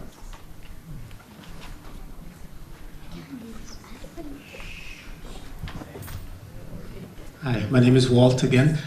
During your presentation, you mentioned that the German overseer at the time insisted that a specific quality and amount of mats and food were given to certain participants of a particular cultural celebration. What's the significance of the mats and the food from a cultural standpoint, for those of us who don't know? And how would giving different amounts have undermined the authority of the Germans at that time? Okay, thank you. I mean, the fine mats in Samoa are really, really good fine mat. It's a good fine mat is almost like a piece of cloth. A big mat, good quality mat, regardless of its size, you can actually fold it up and put it in your handbag. It's so soft. And it's the most important part of our economic system, exchange. And you do it in special occasions. You exchange that between families. When somebody gets married or something like that, people from the bride's family and the groom's family get together and make speeches, long speeches, short speeches, eat lots of food, and then the ceremonial exchange of mats and other forms of wealth. There are good fine mats, there are bad fine mats, there are medium range fine mats. And during an occasion, an event where exchange is done,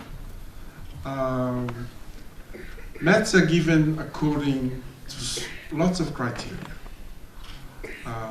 What the family brought to the occasion, the status of the family, etc., etc.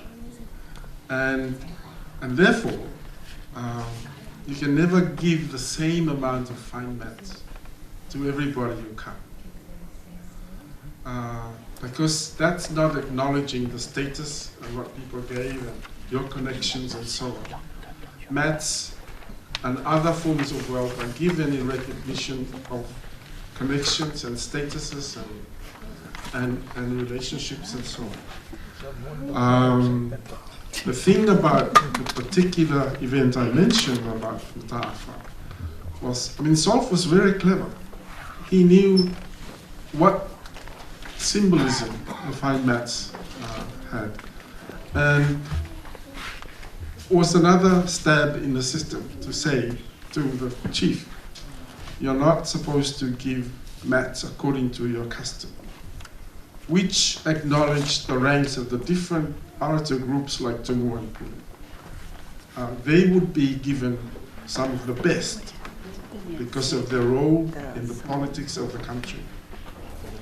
And Solf deliberately said, Samoa and Pule are not supposed to, should not get a bigger share than anybody else. Okay? So that was really behind over and above Samoan protocol. To also ask people to leave. In Samoa, you don't leave when you get given things. You stay and observe who is getting what. And that's important because that's what people talk about. Oh, you know, so-and-so brought this and that, and in return they got given this and that. Why do they care about that? Because it's good to know who has got what. In the future, mats and other forms of wealth, you can go and ask your relatives, you know, please give me a mat for this and that, the other thing. You can't do that if you don't know where the mats are. So it's important for you to stay behind and say, know exactly which mat is going where. Yeah? And to tell the people to leave as soon as you get your share, it's a no-no. It's not done.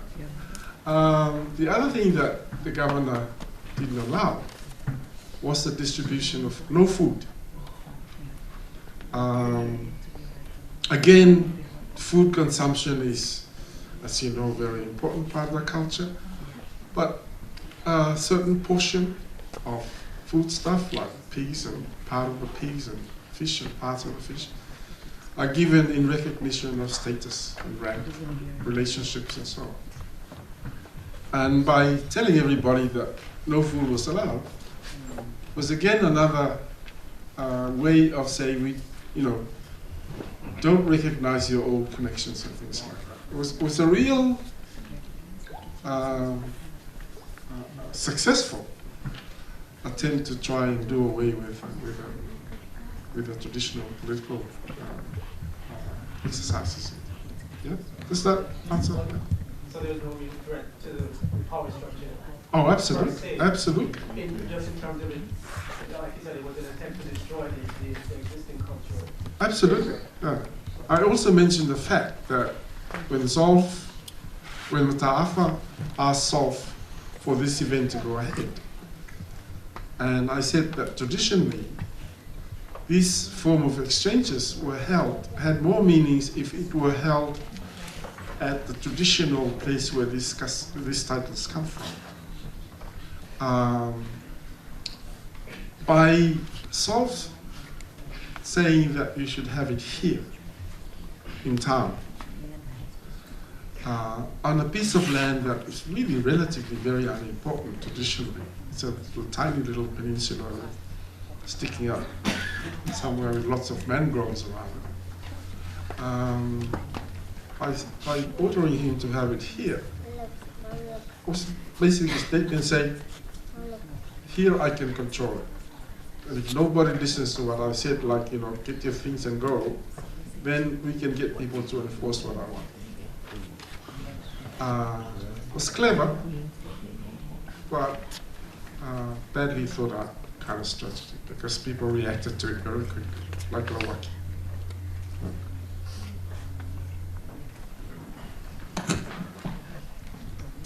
I just looked at my watch and it is 8 o'clock and we have more comments and questions. So we will go ahead. You first? Yes. Okay. So Mr. Camacho first, if you don't mind, and then we'll have the gentleman. Oh no, this is a different gentleman. Mr. Camacho, are you trying to rabble rouse over here?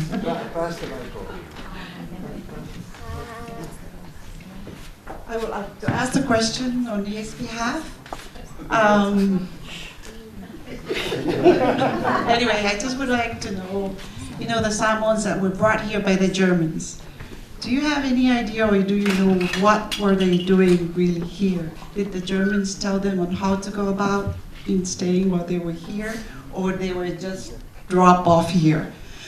The Samoans were what, sorry?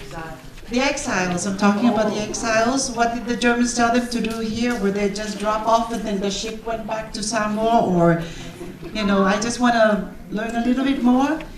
And the other thing is that I really would like to know, because some of the people here were saying that the Samoans were brought here, they were prisoners, that's one. The other one is that there were sklavo. Sklavo means slaves. So can you please, you know, elaborate more a little bit on, so that we can all understand, especially us that are staying here. Thank you. Well, I have no idea what the Germans told the Samoans to do, but I think you can sort of deduce from the fact that they send them away with their wives and children and supporters. It's a statement saying, you know, don't come back. Probably not said. But, you know, a lot of other exiles are sent away by themselves, not their families. And that just so happened that the Germans were defeated in the First World War and then these guys were able to get back. I don't know. Exiles, slaves, yes, in the sense that a lot of Australians were sent to Australia from England as convicts. People who committed all sorts of things back in Britain were sent to Australia. Australia was a prison, basically. In that respect, the people who came here were in fact prisons. But they were more dangerous if they were imprisoned in Samoa than they were here, as far away as possible. So yes, slaves, I don't know whether their relationship with the local people or what was like. Would be an interesting thing to get more information on.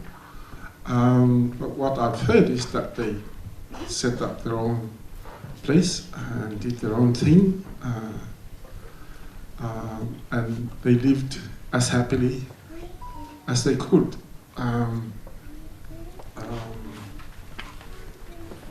Yeah, I have. But they're certainly slaves from the German point of view, insofar as they were taken away by force, taken somewhere else by force. Laborers, well, it all depends on the context that you talk about. Yeah. Okay, thank you.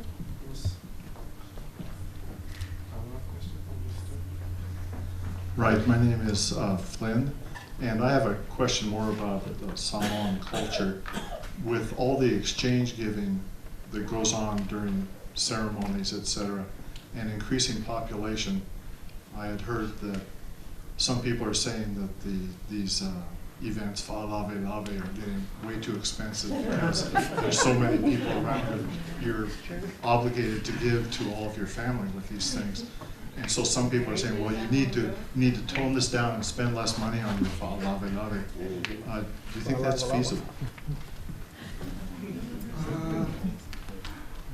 Yeah, I mean, it is. Samoans have a tendency, I guess, like a few other people I know. They complain about giving a lot of money, but they say, well, but that's our culture. Then you ask them, well, what do you do about it? And they said, well, we better change it, but they never do. And fa'alave are getting more and more expensive. I mean, funeral these days in Samoa. The most expensive funeral I heard of cost more than 600,000 tala.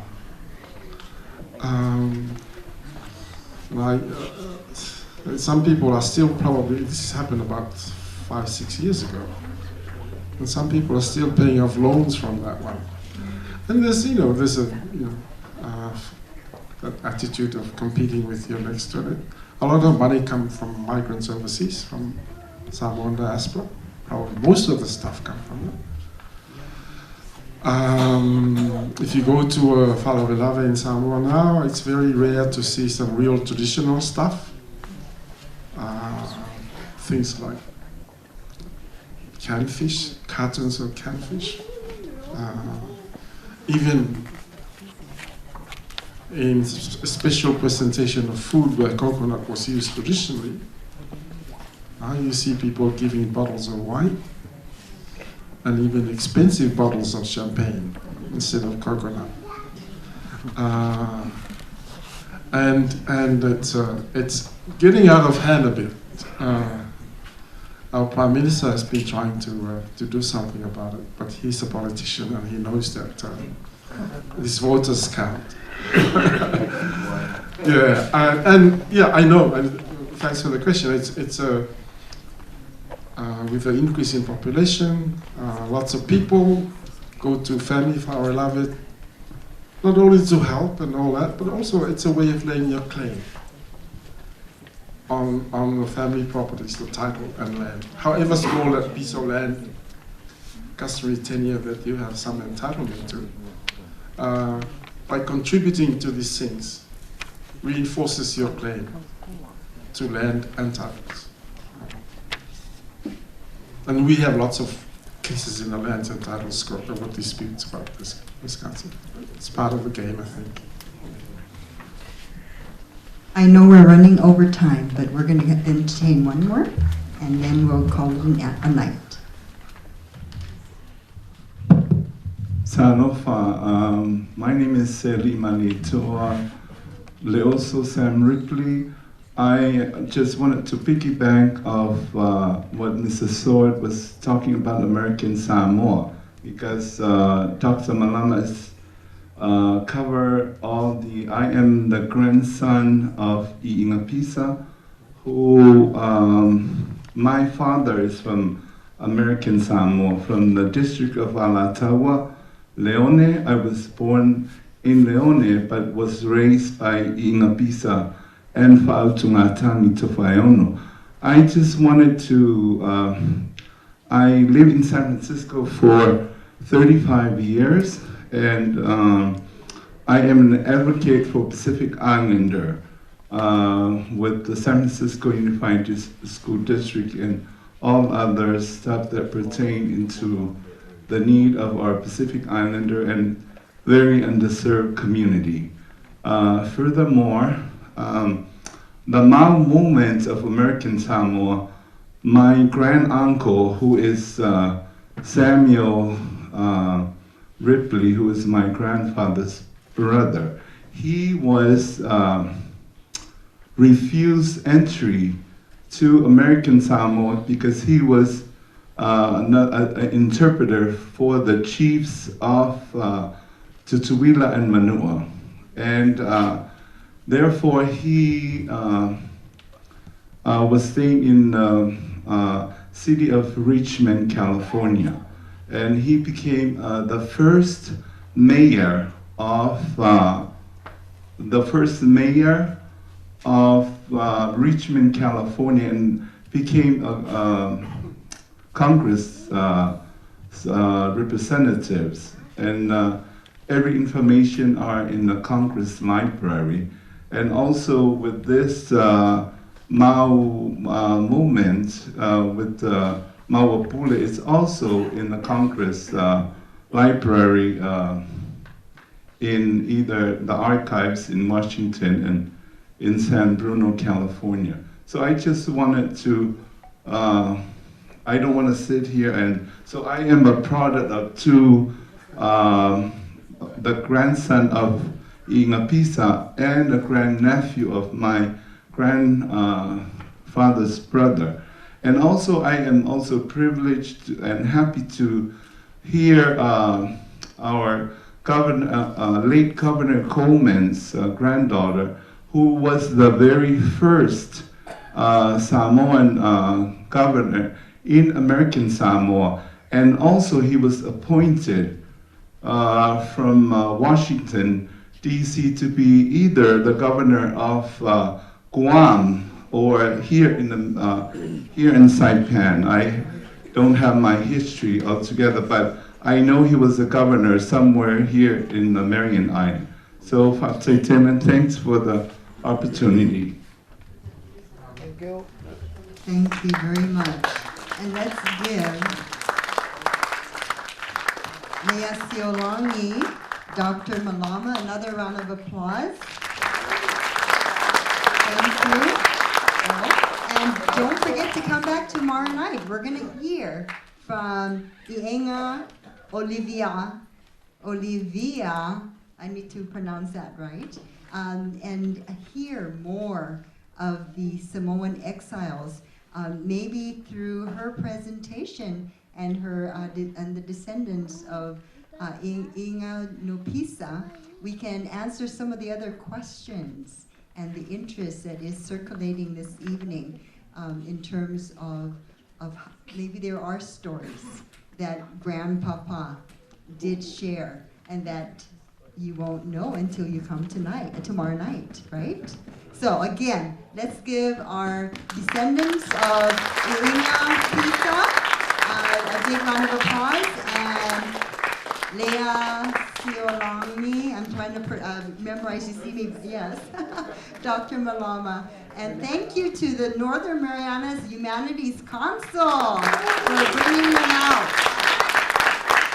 So see you tomorrow night at 6 until 8, and we'll end at 8, right?